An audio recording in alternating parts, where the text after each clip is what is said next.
Straight of Hormuz மீண்டும் முடக்கப்பட்டது. ஈரானோட central military command வந்து பாத்தீங்கன்னா அனௌன்ஸ் பண்ணியிருக்கிறாங்க, ஸ்ட்ரைட் ஆஃப் ஹார்மோஸை க்ளோஸ் பண்றோம். ஏன்? வயலேஷன். அமெரிக்கா ஈரானுக்கு உண்டான இந்த ஒப்பந்தம், அதுவும் ஃபர்ஸ்ட் கிளாஸ்ல நம்ம போடக்கூடிய அந்த சீஸ்ஃபயர் அக்ரிமெண்ட், அதை வயலேட் பண்ணிக்கிறாங்க. அதுக்கான ரெஸ்பான்ஸா வந்து பாத்தீங்கன்னா நாங்க ஸ்ட்ரைட் ஆஃப் ஹார்மோஸை க்ளோஸ் பண்றோம். ஏன்னா சீஸ்ஃபயரை வயலேட் பண்றாங்க ஜியோனிஸ்ட் ரெஜிம். அதாவது ஈரான் தரப்பு வந்து அப்படி சொல்லுவாங்க, இஸ்ரேல் அவங்க அப்படி சொல்றாங்க. தெற்கு லெபனான்ல மக்கள் வாழக்கூடிய பகுதியில ரூத்லெஸ் கில்லிங் வந்து பாத்தீங்கன்னா இஸ்ரேல் தரப்பு வந்து பண்ணிக்கிட்டு இருக்கிறாங்க. ஆயிரக்கணக்கான மக்களை அடக்கி ஒடுக்கி லெபனான் பகுதியில வந்து பாத்தீங்கன்னா தாக்கி கொண்டுகிட்டு இருக்காங்க அப்படிங்கிற கடுமையான குற்றச்சாட்டுகள் ஈரான் தரப்பு வந்து வந்துகிட்டு இருக்கு.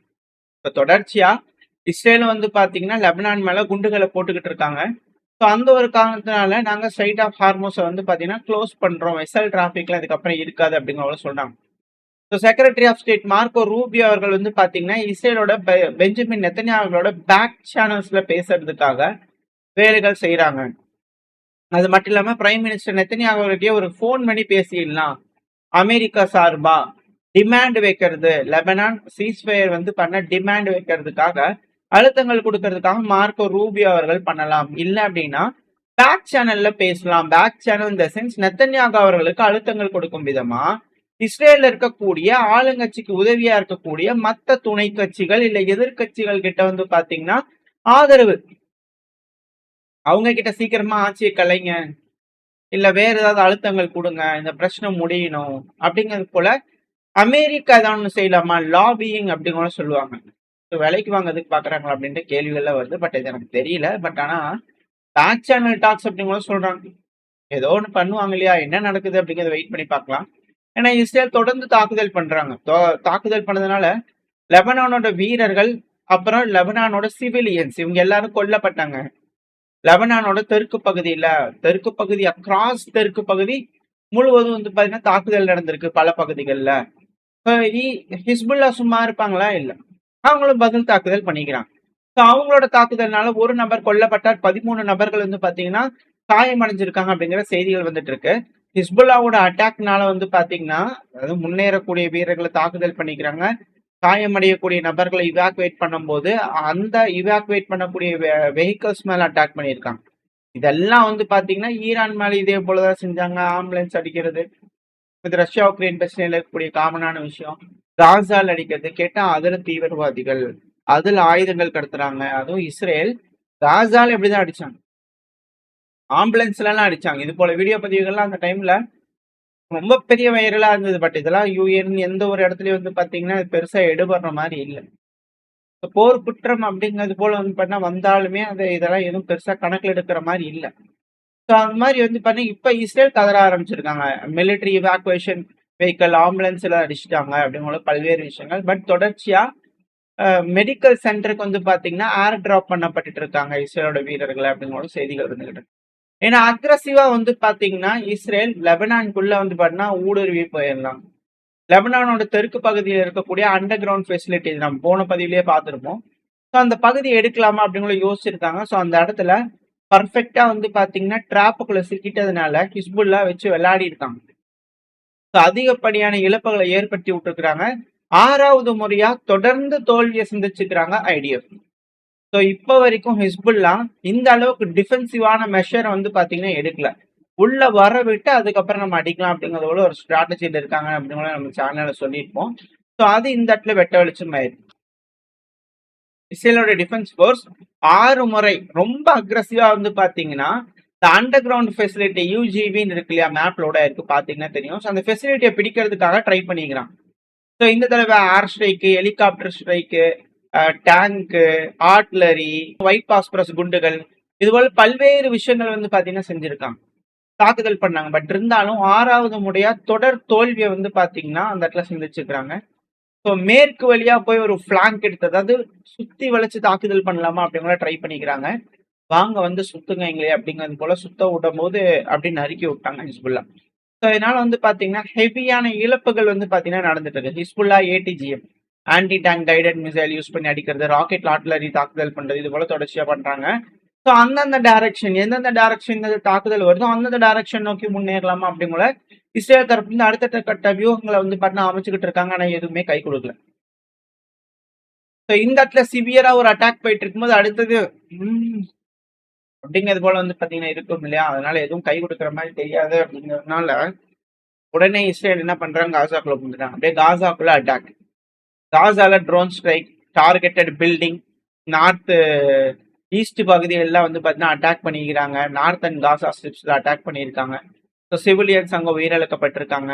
காசாவோட தெற்கு பாயில் இருக்கக்கூடிய கோஸ்டல் ஏரியாஸ்ல வந்து பார்த்தீங்கன்னா இஸ்ரேலோட நேவி அட்டாக் பண்ணியிருக்காங்க அப்படிங்கிற செய்தி. ஸோ இது எல்லாமே வந்து பார்த்தீங்கன்னா இஸ்ரேல ரொம்பவுமே கோவமடைய வச்சிருக்கு. அவங்களோட ரிசல்ட்ஸ் எதுவுமே கையில கிடைக்கல அப்படிங்கறதுனால அந்த வெறுப்பை வந்து பார்த்தீங்கன்னா இது போல பல நாடுகள் மேல காட்டுறாங்களா அப்படின்ற கேள்விகள். அது கூடவே இஸ்ரேலோட மீடியாக்கள்ல வரக்கூடிய ஒரு செய்திகள், பட் இது எந்த அளவுக்கு உண்மைன்னு தெரியல, சிரியா மேல அட்டாக் நடக்கிறதுக்கு வாய்ப்பு இருக்கு அப்படிங்கிற செய்திகள் வந்துகிட்டு இருக்கு. ஏன்னா சிரியா தற்போதைய ஆளுகின்ற அரசாங்கம் ரொம்ப ஓவரா துருக்கியோட ஒரு பொசிஷன் வச்சிருக்கிறதுனால அது சரி வரல. இஸ்ரேல் இப்போ சிரியாவை அட்டாக் பண்ண ஆச்சரியப்படுறதுக்கு அப்படிங்கிற செய்திகள் வருது. இன்னும் இஸ்ரேல் எந்தெந்த நாடுகளை தாக்குதல் பண்ண போறாங்க, லெபனானிய அடிக்கிறாங்க, சிரியா அடிக்கிறாங்க, ரெண்டாவது கீழே வந்து பாத்தீங்கன்னா காசா அடிக்கிறாங்க, எஜிப்ட் அடிச்சிருவாங்களா, ஜோர்டன் அடிச்சிருவாங்களா, சவுதி அடிச்சிருவாங்களா அப்படிங்கிறதோட பல்வேறு கேள்விகள் வந்துகிட்டு இருக்கு. ஸோ வெயிட் பண்ணி தான் பார்க்கணும். ஏன் இந்த அளவுக்கான கோபங்கள் அப்படின்னா, ஒன்று லெபனான்ல அவங்களால ஜெயிக்க முடியலங்கிறது ஒன்று. ரெண்டாவது அமெரிக்கா ஒரு ஃபேவரா ஈரானுக்கு பண்ண ஆரம்பிச்சிருக்காங்க. அதாவது பணங்கள் கொடுக்குறாங்க, அன்ஃப்ரீஸ் பண்றாங்க அசட் அப்படிங்கிற கேள்விகள் வந்துட்டு இருந்துச்சு. இதுல சாங்ஷன்ஸை லிஃப்ட் பண்றாங்க அப்படின்னா ஐஆர்சிஜிக்கு இது ஒரு வரப்பிரசாதம். அது ஒரு மிகப்பெரிய வெற்றியா வந்து பாத்தீங்கன்னா கருதப்படுது. ஜேசிபிஓல கூட இந்த அளவுக்கான பெனிஃபிட்ஸ் ஈரானுக்கு கிடைக்கல. ஆனா ட்ரம்ப் அவர்கள் போடக்கூடிய இந்த ஒரு அக்ரிமெண்ட் அப்படிங்கிறது பல பெனிஃபிட்ஸ் கொடுத்துருக்காங்க.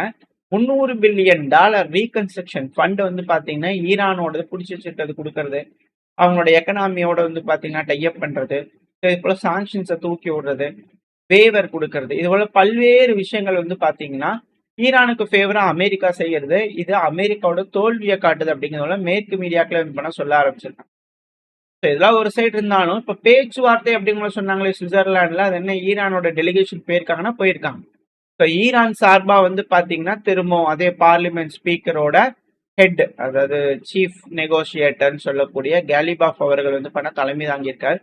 ஸோ அந்த விமானங்கள் சுவிட்சர்லாண்டுக்கு வரும்போது வந்து பண்ணா மின்லாப் 168 அப்படிங்கிறது போல மென்ஷன் பண்ணி போயிருக்காங்க. அந்த ஸ்கூல்ல அட்டாக் நடந்து குழந்தைகள் இறந்தாங்க இல்லையா? ஸோ அதை காட்டும் விதமா வந்து பாத்தீங்கன்னா இந்த விமானத்துல அதை பொறிக்கப்பட்டிருக்கு அப்படிங்கிற செய்திகள் வந்துகிட்டு இருக்கு. ஸோ கேலிபாஃப் அவர்கள், அப்பாஸ் அக்ராச்சி அவர்கள் மிக முக்கியமான நபர்கள் ஜூரிச் சுவிட்சர்லாண்டுக்கு வந்து இறங்கியிருக்காங்க. So at the same time J D Vance அவர்கள் வந்திருக்காங்க அப்படிங்கிற செய்திகள். இந்த டைம்ல ஸ்ட்ரைட் ஆஃப் ஹார்மோஸ் வந்து பார்த்தீங்கன்னா ஸ்டாப் பண்ணியிருக்காங்க. ஸோ ஸ்ட்ரைட் ஆஃப் ஹார்மோஸ்ல டொனால்டு ட்ரம்ப் அவர்கள் வந்து பண்ண ஒரு போஸ்ட் போட்டிருந்தார். எந்த ஒரு டோலுமே அடுத்த 60 நாளைக்கு இருக்காது ஸ்ட்ரைட் ஆஃப் ஹார்மோஸ்ல அப்படிங்கிறது போல. ஆனா வர்த்தக பாதை, வர்த்தக கட்டுப்பாடு அப்படிங்கிறது ஈரானோட வழியா தான் இருந்தது. சீஸ்ஃபயர் பீரியட்ல எந்த ஒரு டோலுமே இருக்காது 60 நாளைக்கு அப்படிங்கிற சொன்னாங்க.